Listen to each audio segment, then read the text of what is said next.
Okay, I think that's probably good enough. 63 people seems a pretty good turnout. Good morning, everyone. The purpose of today's session is just to reconfirm. We originally issued some consultations, which included the cross-party service desk approach on the 2nd, 3rd of April.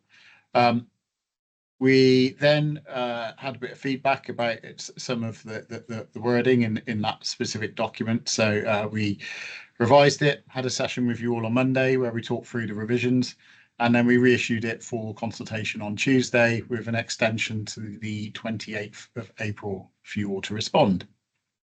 That opened up a gap for the session today, where a lot of you indicated you'd be interested in looking at a few potential scenarios and doing a bit of a walkthrough, and we can have a discussion and get feedback from you on whether these match your understanding, if there's something we're missing in the scenarios, if there's other scenarios we should be considering.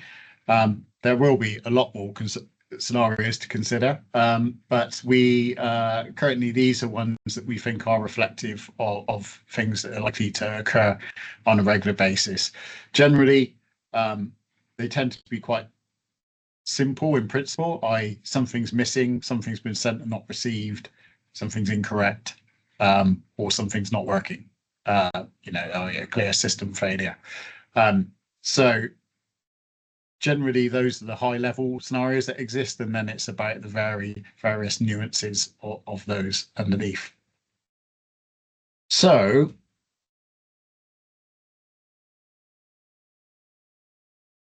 it's just reconfirms that what I've just said. And I say these are illustrative scenarios, but they are based on real life. They are formed. We've simplified some of the diagrams just to take out the various if, what, but in all too many variations to make the conversation flow a little bit better.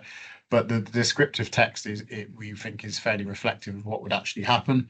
But as I say, this is a conversation to check that and get your feedback. So I think there's 4 scenarios that we're looking for. So we're saying the 4th scenario is actually based on something that happened in SIT. So that one we're sure is something that can happen. That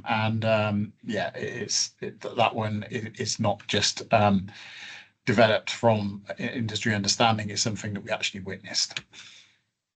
So to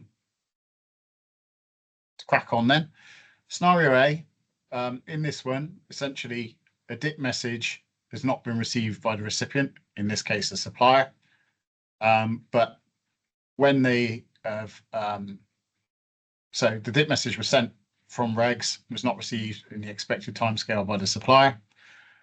Supplier uses the DIP portal to triage the messages, and the supplier identifies that the message was received by the DIP but failed in DIP and didn't come onto them.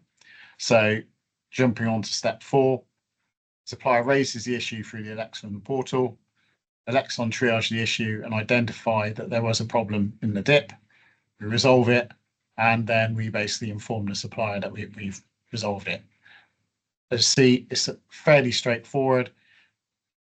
Highlights the process which we're working through and defining at the moment, which is that everybody goes through the Elexon portal with issues related that they clearly know are related to Elexon systems.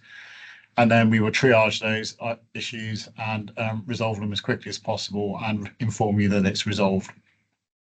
There is a step 3B in here, which is one alternate scenario whereby the supplier uses the DIP portal and realizes that the message is queued and the problem's actually perhaps their adapter needs a reboot or something else that's fixable on their side. So that's the simplest scenario A, and certainly welcome any comments on that. Robert. Yeah, thank you. So when you've got Elexon triage the issue, which part of Elexon are you talking about there? Can you be specific? So in this case, what what would happen is that the ticket would come through the portal. There will be a triage team which sits underneath, which would check the quality of it and route it to the correct place. In this scenario, Mark, I would assume it would go to the IT service desk. Sorry, hi, it's Ian. Oh, so I was just joining as well. Sorry, Ian.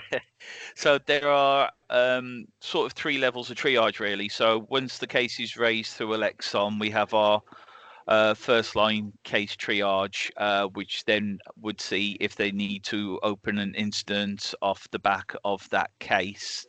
That would go then to our service desk to have more of a in-depth look, and that's sort of our second triage. Either then they would move it to its correct resolver group, or if they think that it's something that needs a more specialized look at, it would move to our SME resolver group for them to look at it.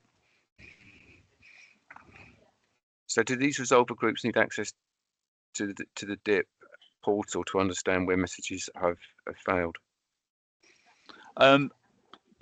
They would, but most likely with the DIP, it would be sort of the DIP managers would have their own resolver group anyway. So they would automatically have that access to the portal to check it out, and that's why it would be assigned to that resolver group.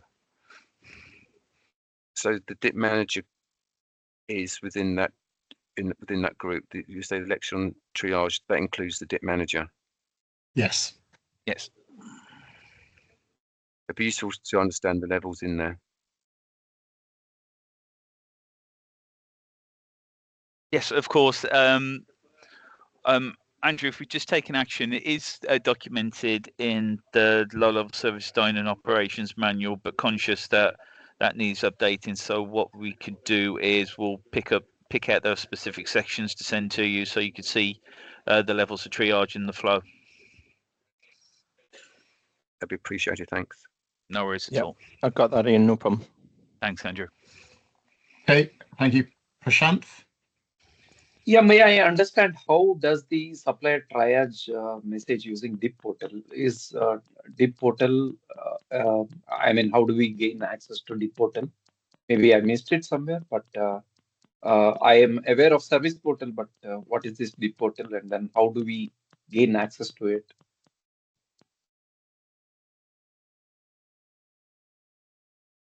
Rob, can you come on, please, and Rob Goulding, and just explain how users are granted access to the DIP portal, please. So, Prashant,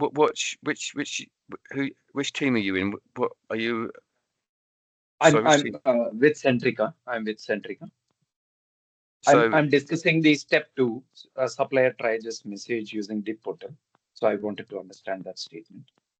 So, yeah. So within the DIP portal, there's a screen that gives the user the ability to track messages that they have sent out. At the moment, it only applies to senders and not recipients, but there is something in the backlog to get that changed, and you can trace messages through the system. I can put it on screen if you give me 2 minutes, and it might help to if you visualize what I'm talking about. Give me a minute. Hang on a sec. I'll log in. Carry on. Yeah, carry on. Sorry, Rob, I was just going to ask quickly. I think the question was how do they access it? Is that something that's given to all participants as part of yes. qualification? Yes. Yeah, so when you qualify, you need to onboard to the DIP. So as well as obviously providing where you can configure your message channels and your certificates, etc. It also gives you access to some DIP reports, and one of the DIP reports is the message tracking screen. Thank you. Does that answer for you, Prashant? Yeah, I look forward for the screenshot at a later stage, not at this stage. Yeah, so Prashant, obviously, because you guys are involved in SIT, if you talk to the guys from from Centrica or your service provider who are doing the testing, then they'll be able to walk you through the service management portal and the DIP portal and how they've been using that to support their testing. Sure, thank you, John. Okay, thank you. Any more questions? Okay, I'll step on to the next scenario then. So scenario B is a slight variation of the first one. So this is where DIP message has not been received by this recipient, but the DIP has also not received the message. So a DIP message sent from regs was not received in the expected timescale by the supplier. Supplier triages message using the DIP portal. Supplier identifies that message not sent by regs in the DIP portal. Supplier identifies messages queued. So skip that. Sorry, it goes on step 4. Supplier raises the issue with the applicable LDSO query desk, providing the message transaction details. And the LDSO query desk identify that an issue exists with the regs message generation and coordinate internally to resolve, and then inform the supplier, and it's closed. And David, what have I got wrong? No problem. And forgive my voice, it sort of came back and so week it's going again. So I think you're mostly correct, but I think there's 2 possible resolutions there. So it on at step 5, if the help desk function engages with our service desk, it may well be that our service desk can inform the Alexon portal straight away if it exists in there. And this is where I'm not. Is the Alexon portal involved at any point in this, or is this purely help desk to help desk?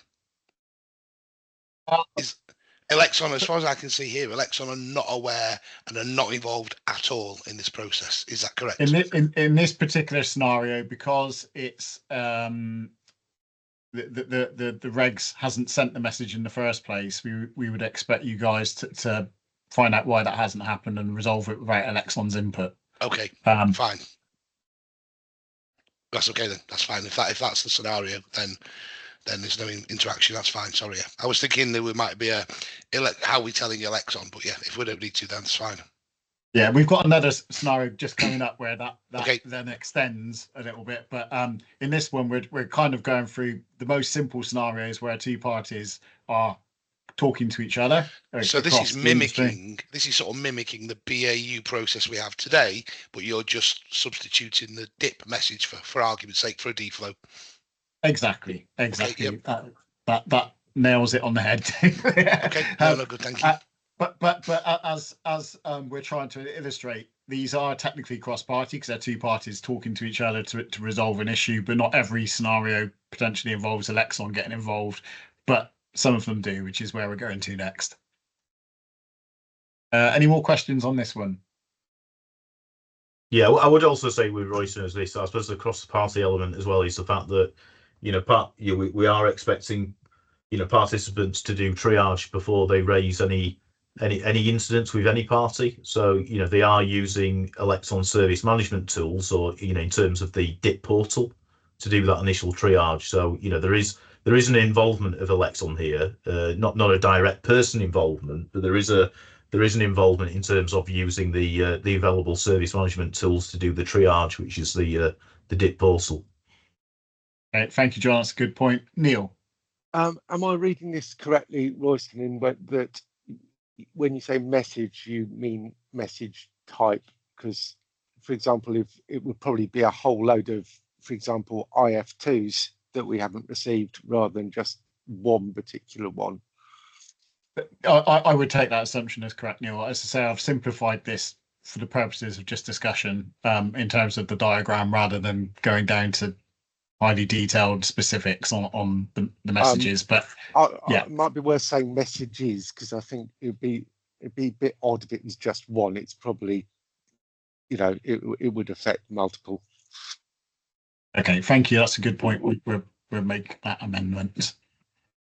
Any more questions? I would say though, Neil, I do think it could be either. I think if you were to use the current analogy, then it could be that individual messages have failed. I think it's certainly the DIP portal is used for tracking all the way down to individual messages. Individual messages with unique IDs.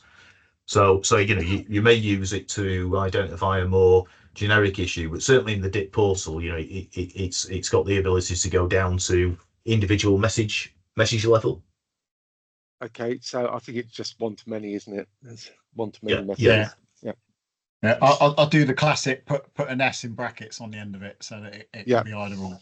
Yeah, I think certainly, certainly the learnings that we've had from testing, Neil, is that, the dip tracker is best used rather than for, obviously, you can use it to check generic failures, but it's more likely that they'd be picked up more on a sort of IT infrastructure level. Whereas I think the real value in the dip portal is being able to drill right down into individual messages or individual transactions, so you can look at, say, for example, the flow of an appointment. So you can use the correlation ID to track all the way through from an IF31 through to an IF36, or you could have an MPAN level view of all the messages sent for an MPAN, or you could you could find an individual message based on each unique ID. So I think that is one of the significant advantages of dip portal. It does allow you to get all those different views of transactions that flowed across the dip. Yeah, it's just if I didn't receive an IF36 for a particular cos gain, the next question I'd be asking is what other cos gains have I not received an IF36 for? Is this Yes, a wider issue? and you'd be able to use the dip portal and to drill down, and get views of all those different levels of transactions that have gone across the dip. Yeah. Okay. Any more questions on this one? Because I think if we move to the next one, I think it then starts to draw out a little bit where we're going with this conversation anyway. So.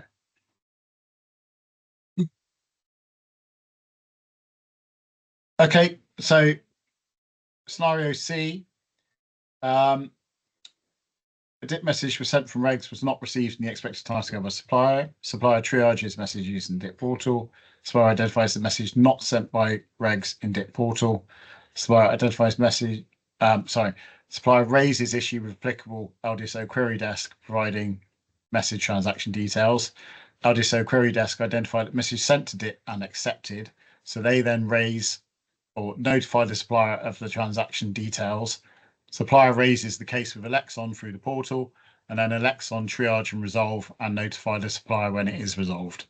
So this is where, say, we start extending out, and it's the supplier have done their triage, the LDSO have done their triage, and then it's clear that Alexon need to do something. It's raised with Alexon, and then Alexon triage it, resolve it, and notify all parties.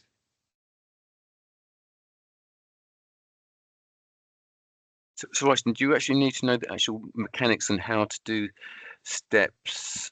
There's different steps here because there is specific ways you can do that. You need to track the correlation ID through the sent messages screen.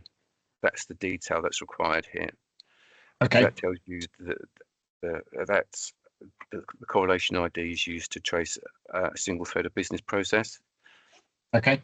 And that can identify where messages are missing. And after my CSS experience, I can assure you that without a correlation ID, you're not going to get very far. Okay. Thank you. So yeah, happy to, Andrew, if you can capture that, we can add that into the specify where it says transaction details that we're talking about correlation ID in there as well. Yeah, no problem, Royston. Got that. David. Here I am. Okay, so I think I'm following this okay, but my slight concern is if we're raising semi-technical queries with the help desk, this is where it muddies the water. If you start providing an MPAS help desk user with correlation IDs, transaction IDs, they're not going to be able to access those, as I understand it, from the front end. They essentially take queries at MPAN level. So you either need to give them the MPAN if you're going to go down this route, because whilst that technical ID is absolutely relevant, it's not relevant to the query desk. We will need it in our further investigation with our service team who can access the back end and access those technical IDs. So in short, I think we need all of that information, technical and MPAN level, if you're going down this route of sending it to the query desk first. Yeah, and Royston, when you, because obviously you're going to be looking at working up these, some more detailed scenarios, aren't you? Is that what you're envisaging Alexon are going to do then? He's going to say, for these common scenarios, these common queries, this is the type of, when you're performing triage and when you're then raising an incident with the relevant party, are you going to go down to that level where you say this is the type of information that you would have gained from doing your triage that would be required to pass on to the relevant service desk to allow them to do the most effective investigation they can do? Because I think that, to people's point, I think that would be really helpful, wouldn't it, to say, well, MPAN is always the core identifier that the industry uses, but then in this particular scenario, there's these other, and I think we're talking about lots of different identifiers here, aren't we? Some identifiers that uniquely identify a message, some that uniquely identify a process, like a correlation ID. And so I think that would be helpful to have a think about that, Royce, and when you're working up the more detailed scenarios about what's the key information that's required to be passed to make the participant that receives that case or query, to be able to resolve it or investigate it in the most effective way possible. Hi, John. Yes, sorry, Royston, go on. You can speak. No, carry on, Mark. No, I was going to say, John. Yeah, you're absolutely right, and this this is very similar to the at a very high level that we put together for the minimum data set required for logging cases. So we'd definitely be looking to put something similar together to say this is the minimum data set we would look to capture based on that scenario type. So yes, John. Yeah, cool. Yeah. And I was just going to add, at the moment we're just trying to gather what all the high level scenarios are, and then as kind of Mark just said, the aim is to drill down and work out what common things need to be exchanged to move queries forward with people. Elaine? Yeah, I have a query. I may not be understanding this correctly. So the scenario here is that the supplier potentially hasn't received the message from the registration system, but it's saying that the registration system has sent it. So that's correct. If the registration system has sent it, would DIP not have a record there? Well, that registration. I think this particular scenario, Elaine, is where something's failed in the DIP, so the DIP hasn't recorded the transaction. So the in this case, the supplier hasn't been able to locate the transaction within the DIP portal. But then it's subsequently discovered when the LDSO is investigated that they have evidence that they sent the message into DIP. And so it's a bit of a convoluted scenario, this, but I think I suppose the purpose is just to indicate where there may be handoffs, between service, between different service vests involved in the investigation, and the requirement for each to sort of provide the relevant information to progress that. So would the supplier be able to identify this scenario exclusively in their investigation? So would they look at, as opposed to the transaction was recorded in the DIP, but there was a failure in the DIP, in which case I would expect that to be an Alexon portal issue?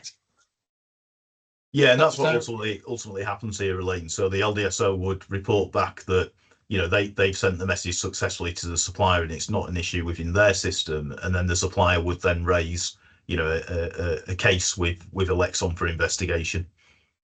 I suppose I'm looking to try and differentiate here that if a supplier can't see it in their analysis as them having received it, do they then all automatically come to us to check if we've sent it, or is this a different scenario where it's not evident in DIP?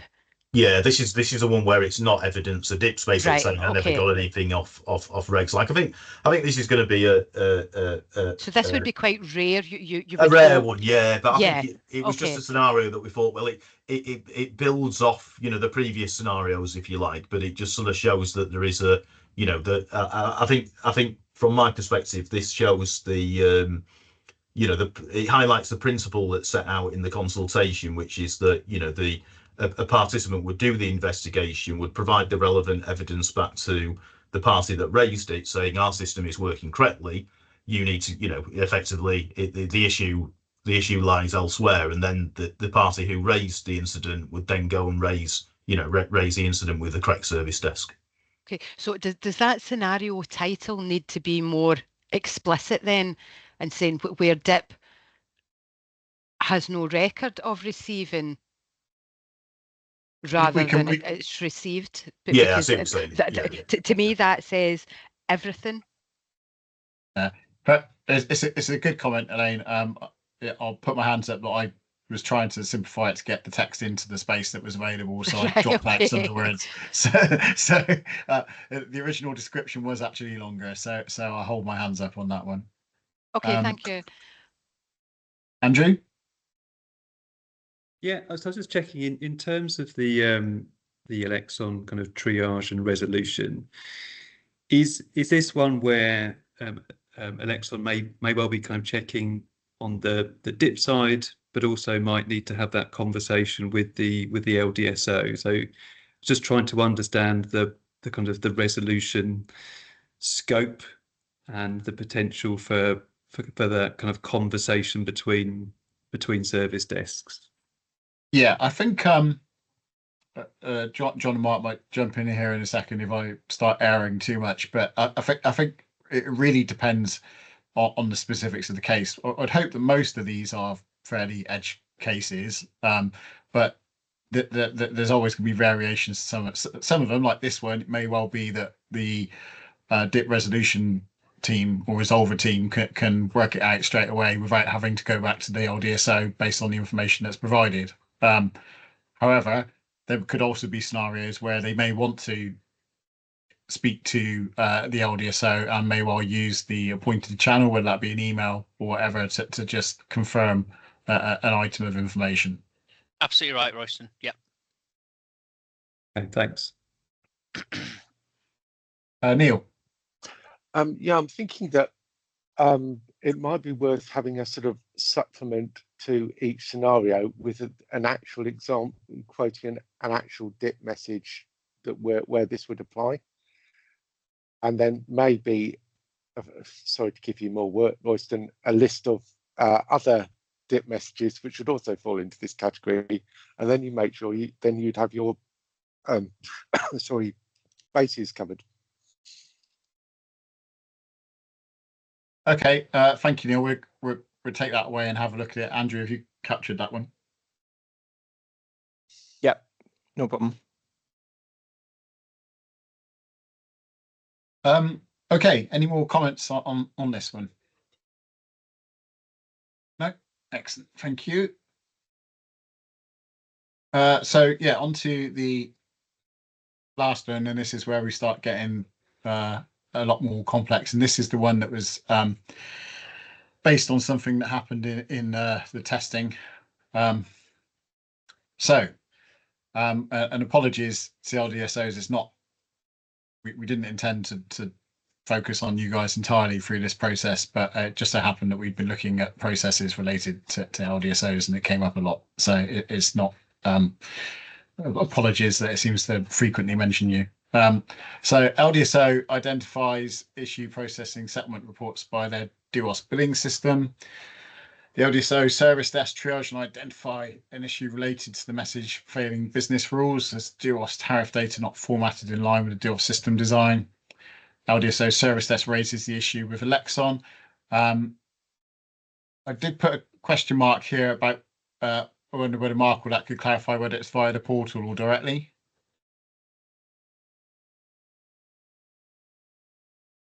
Oh, sorry, Royston, you broke up there. Just repeat the question. Sorry. So step 3, Mark, yeah. If the LDSO service desk raise an issue with us, would we expect them to go through the portal as well? Yes, absolutely. Yeah. Okay.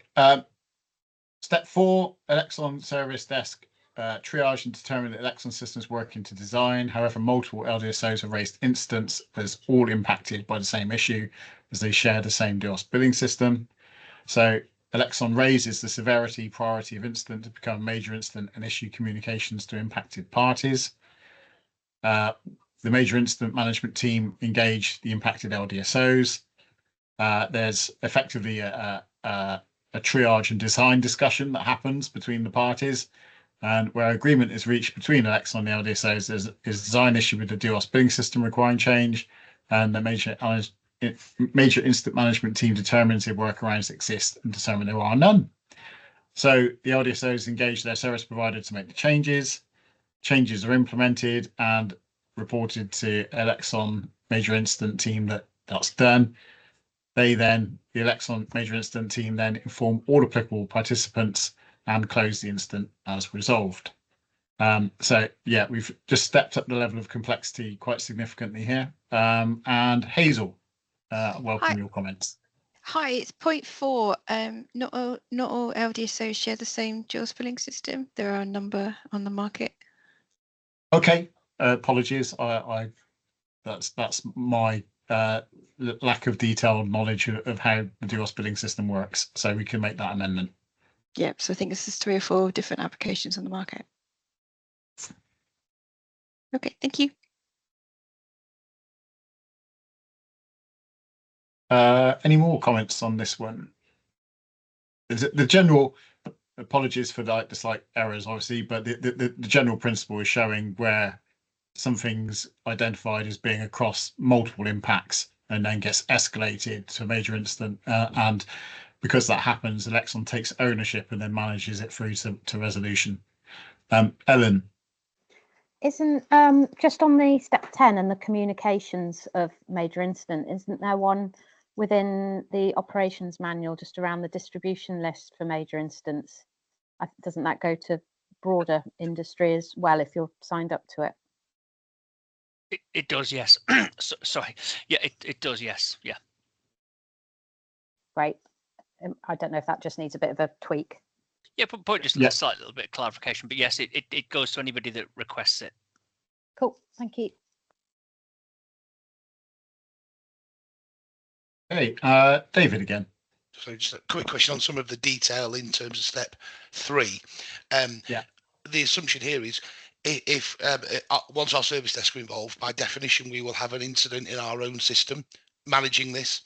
So are you expecting us to share that reference and other information to raise the ticket in your portal so that we can tie things back? Otherwise, we've ended up with sort of a reference over here, the two aren't joined up, and mutually is that you'd expect to exchange that incident reference data, would you?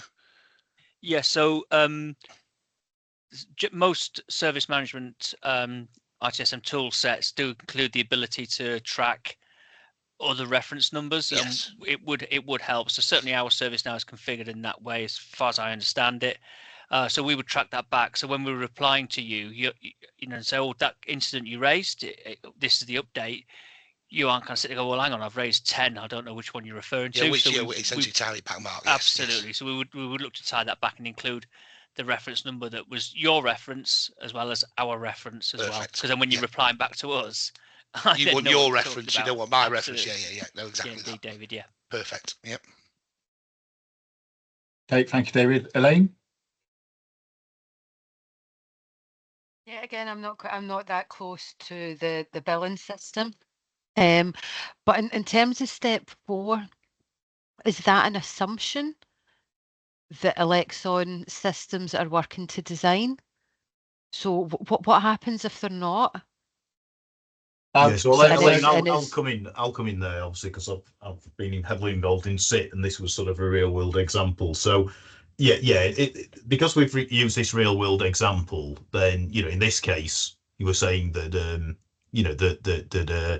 that it's an issue that requires correction on the LDSO side, but equally we could have a scenario where we do have design issues. Now obviously this was a massive one that was caught in SIT, and that's why we're doing SIT testing. I think once we go live, hopefully if we do come across design issues, they're going to be less impactful and more edge case related, you would hope.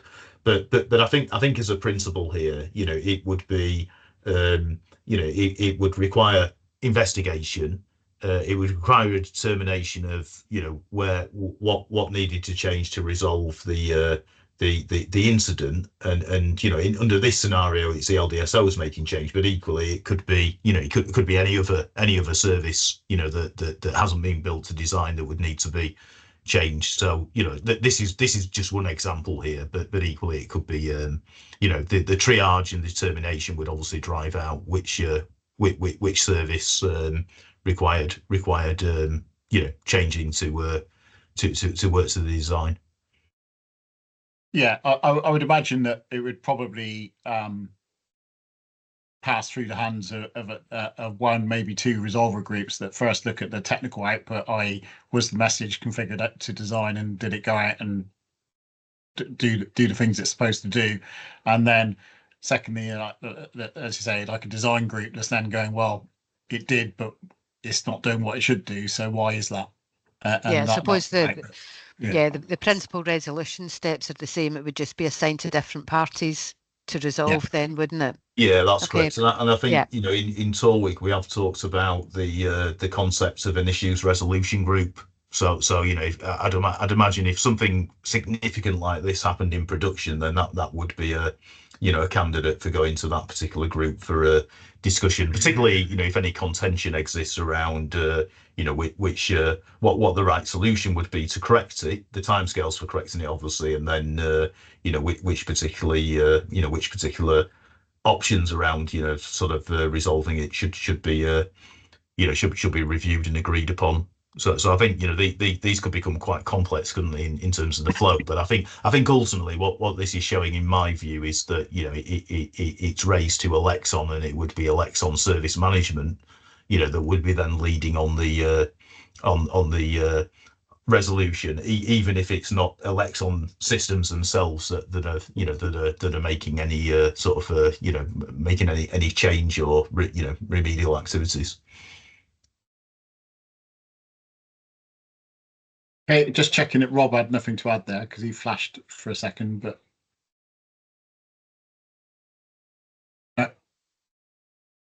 okay, Ellen, I think you're up next. Yeah, sort of related to that. Is it worth just? I know this is quite a simplified view, but that whole change piece is massive, especially with some of the communications coming out with CCAG next week and the urgent change process that's sort of documented in that pack. Is it worth just referring to and maybe just underlining change and just some footnotes that just say, IRG, urgent change process with code bodies as well, should that change warrant a technical change, warrant a code change too, just so it's just all aligned and aware that that's all being worked through. Yeah, I think that's a good point, Ellie, and I think Royce may be good maybe to consider that, because I think under this scenario there isn't any code change.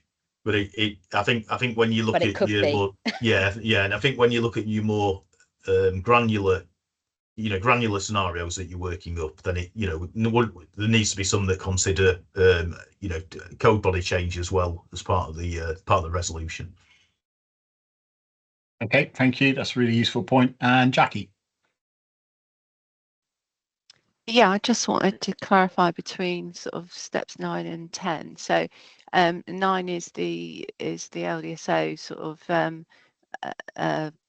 wanting to make changes and contacting their service provider. So where it says in step 10, but it's classed as industry, is that reflective of the conversations between the LDSO and the service provider? Because it kind of, if you just look at the flowchart, it looks like it's the LDSO advising industry as a whole. If that makes sense? Yeah, that's not the intent, so perhaps that's an error. But the idea is that the LDSO simply confirms that their service provider has implemented the fix to Alexon, and then Alexon goes out and just confirms to industry the major incident is resolved. Yeah, at the moment it looks like the LDSO is advising industry, and then industry is advising Alexon. The flowchart doesn't look quite as it should. Okay, I'll take that away and see if I can reflect it a bit better. I will admit that I was making some very last minute changes to this about 10 to 10, so it might well be related to that it's not quite flowing as it should. It's fair enough. I appreciate it. It's really complex and everything, and I do appreciate the fact that you've taken the time to put these flowcharts together. It's been really useful exercise. Thank you. Thank you. Any more comments on these? Oh, Neil, how you doing? Hi, Ross. Should there be anything a bit relating to indicative timelines? I mean, this one, it would take an awful long time to sort out, but others would not. I think it's something that we can take away and look at how we reflect that as we develop these out. There's clearly a need from people to have quite a bit more detail as we take these forward over the coming months, and I think that certainly indicative timelines is something that we can look at. With this one, it's a bit of a how long is a piece of string, I think, but granted on this one, because it's a major, that would be hopefully a situation we'd never ever see. But the other ones are, I'd have said, were reasonably likely, and we probably need to understand collectively what timelines we're working to. Yeah, I think that kind of falls into the SLA's conversation and stuff, which I know is sensitive. But yeah, as I say, we'll take it away and see how we can marry up those two things. Okay, thank you. Okay, well that was our final scenario. We've actually managed to get through this. Oh, hello, David. Sorry, it's more of a wrap-up question, to be fair, I think, Royston. Just around the sharing of MPAN information, what we touched on earlier, when an incident is in flight, shall we say. And I can see people have made a note in the chat about this, and it's a valid point. We had this with CSS, and that was the reason we ended up sharing mainly correlation IDs and technical IDs, which are essentially meaningless to business users.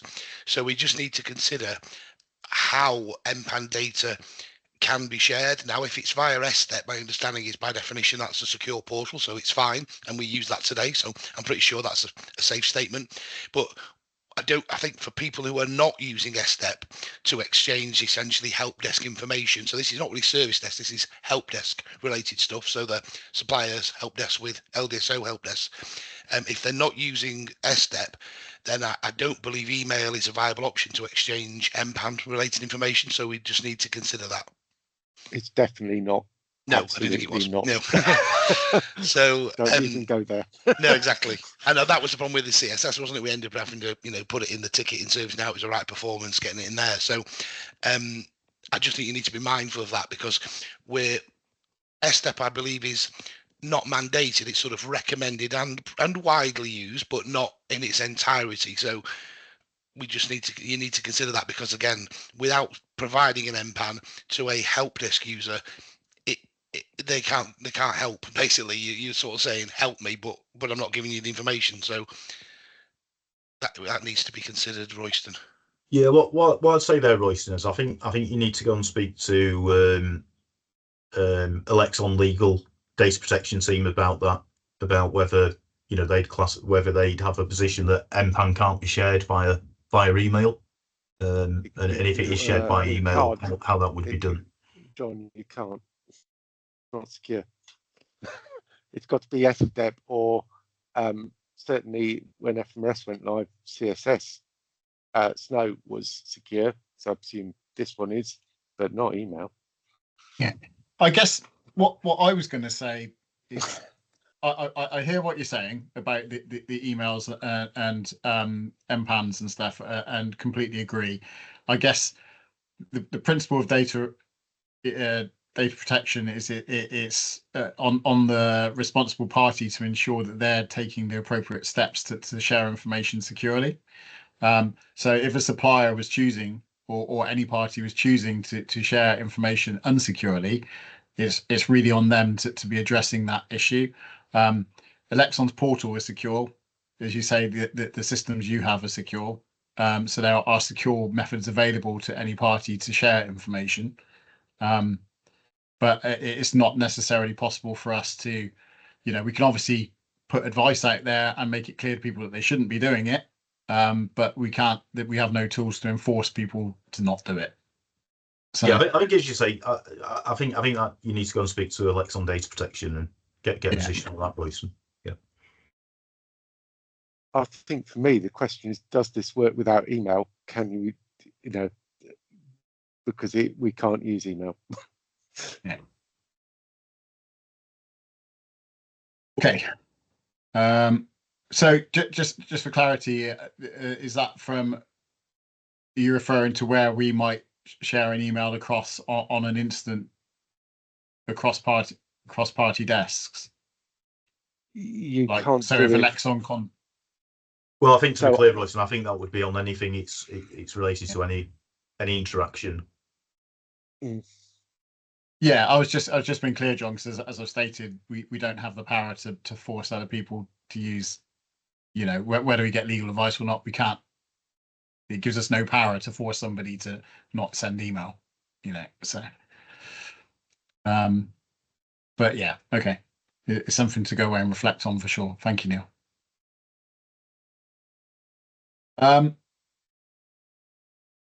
Okay.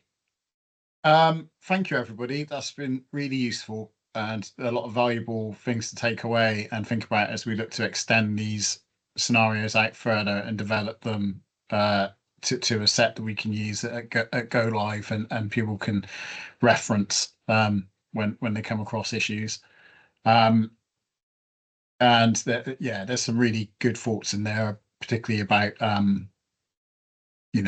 well, the email one just now, and about how particularly the major incidents, referencing the correct processes in there so that people are aware of what other things become involved as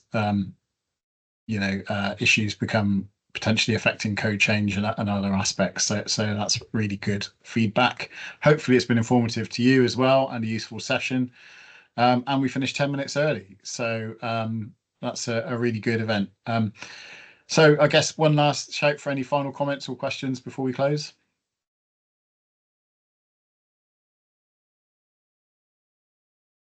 Okay, in that case, thank you all. Have a good rest of the day, and we'll share some output from this soon. We'll look to share a slightly tweaked version of this deck just for your reference, and we'll capture the comments that we've got as well, so that you've got a record of what was raised. Okay, thank you, everyone. Cheers. Thank you very much. Thank you. Thank you. Bye. Thank you. Now. Bye. Thank you.